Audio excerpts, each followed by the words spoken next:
आइए सीधे आपको राजस्थान लिए चलते हैं। राजस्थान में भी राजनीति गरमाई हुई है। कुछ ही महीनों में यहाँ पे चुनाव होने वाले हैं।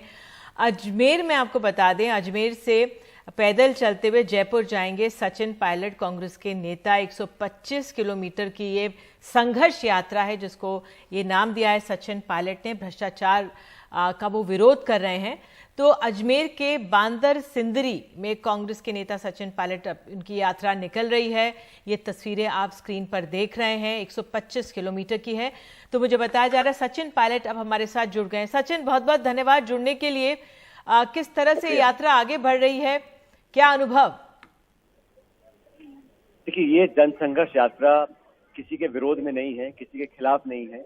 ये संघर्ष यात्रा भाजपा के शासन में जो करप्शन हुआ उसके विरोध में है और नौजवानों के साथ जो लगातार मुझे लगता है कि कहीं ना कहीं नाइंसाफी हो रही है। लाखों लाख बच्चे, उनके परिवार परीक्षा देते हैं, कैसे कैसे पैसे इकट्ठे कर कर कोचिंग ट्यूशन पढ़ते हैं और फिर वो पेपर लीक होता है, फिर पेपर कैंसिल होता है। तो उन सब की जो व्यवस्था है उसको दोबारा से हमको उसका पुनर्गठन करना होगा और एक पारदर्शी तरीके से जांच हो कि बार बार ये ऐसा क्यों होता है। तो यात्रा, क्योंकि अजमेर एक सेंटर है राजस्थान पब्लिक सर्विस कमीशन का और सारा जो शिक्षा का एक राजधानी हमारी है, वहां से हम लोग चले हैं, जनता के साथ चले हैं और करप्शन के खिलाफ अपनी बात को हम जनता के बीच रख रहे हैं और जनता की आवाज बनने की कोशिश कर रहे हैं। सचिन, क्या आपको लगता है कांग्रेस में आप अलग थलग अब इस समय पड़ गए हैं?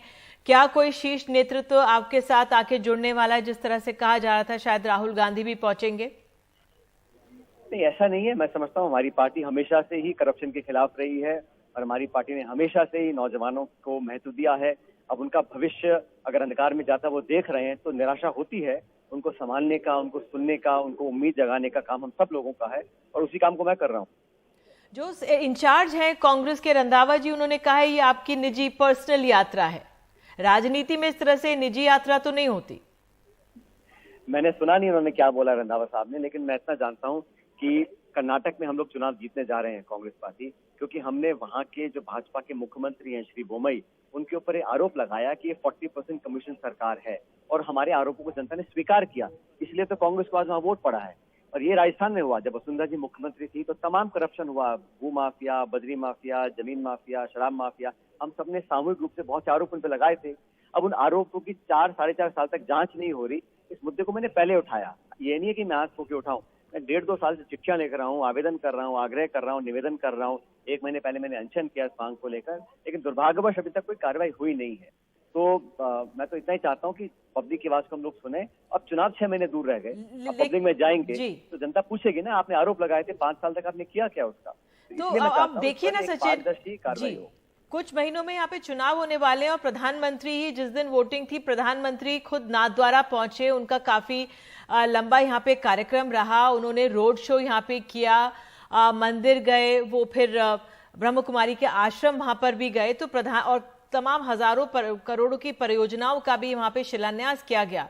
तो जो बीजेपी की यहाँ पर चुनावी प्रचार या जो तैयारी है वो शुरू हो गई है, लेकिन कांग्रेस जो है वो एक तरह से अलग थलग सी बिखराव के साथ नजर आ रही है। आप अलग कर रहे हैं यात्रा और नेता अलग कर रहे हैं। आपकी जानकारी के लिए बता दूं, भारतीय जनता पार्टी पिछले 4.5 साल में राजस्थान में विपक्ष की भूमिका निभाने में बिल्कुल फेल हुई है। इतना अलग थलग पड़े हुए हैं और एक जिम्मेदार विपक्ष का काम बहुत महत्वपूर्ण होता है। भाजपा, मुझे दुख के साथ कहना पड़ रहा है, बिल्कुल भी वो काम निभा नहीं पाई। और प्रधानमंत्री जी राजस्थान में आए और वो अलग अलग बातें कर रहे हैं। प्रधानमंत्री तो कर्नाटक भी गए हैं कैंपेन करने के लिए, वहां भी भाजपा हारेगी। तो मैं नहीं मानता हूँ किसी एक व्यक्ति से कोई इतना बड़ा स्टेट में चुनाव हारा जीता जाता है।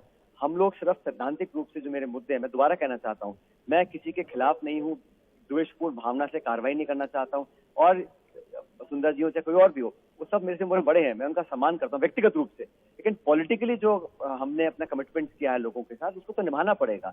और बीजेपी में जो इतनी अंदर फाड़, इतना खिंचाव है कि वहां पे सभी लोग अपने आप को समझते हैं कि वो अगले मुख्यमंत्री बनने वाले हैं और ये समझ के कि अब जनता स्वतः ही वोट डाल देगी भाजपा के पक्ष में, ऐसा होने वाला नहीं है। तो मुझे लगता है कि 2024 में भी अलग अलग राज्यों में हम लोग जीतेंगे, तभी जाके एक एनडीए को चुनौती दे पाएंगे। बहुत बहुत धन्यवाद सचिन, हमारे साथ जुड़ने के लिए।